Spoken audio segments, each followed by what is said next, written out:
শুভ দুপুর বন্ধুরা। আজকের বানাবো তড়কা আর সাদা রুটি, মানে ময়দার রুটি। এ দেখো, এর মধ্যে আদা, রসুন, পেঁয়াজ, টমেটো আর এটা দিলাম কাঁচা লঙ্কা আর ধনেপাতা বাটা। তরকারি মানে কি বলবো, তরকারিটা একটু হাটকে, মানে যেহেতু এর মধ্যে দিচ্ছি কাঁচা লঙ্কা, ধনেপাতা। তারপর দিলাম নুন, মিষ্টি আর এই যে তরকার মশলা, সব একসাথে ভালো করে কষে নিলাম। কষে নিয়ে এর মধ্যে একটা ডিম দেবো। এটাকেও ভালো করে একটু কষে নেবো, নাহলে ডিমের একটা গন্ধ থাকবে। তো এরকম ভালো করে কষে নিয়েছি। এবার এর মধ্যে তরকারিটা দিয়ে দেবো। তরকারিটা সিদ্ধ করা ছিল।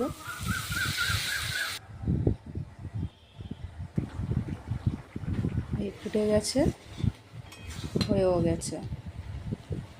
এবার নামাবার আগে না অল্প একটুখানি কুচনো ধনেপাতা ছিল, সেটা দিয়ে দেবো। গন্ধটা তো খুবই সুন্দর বেরিয়েছে। এর মধ্যে এবার একটু মাখন দিলাম, দিয়ে এটা ঢাকা দিয়ে সরিয়ে রাখবো। সরিয়ে রেখে এইবার ময়দার রুটি বানাবো।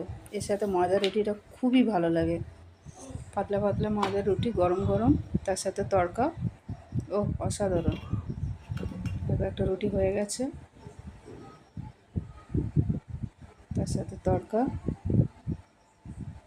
আর একটা রুটি নেব,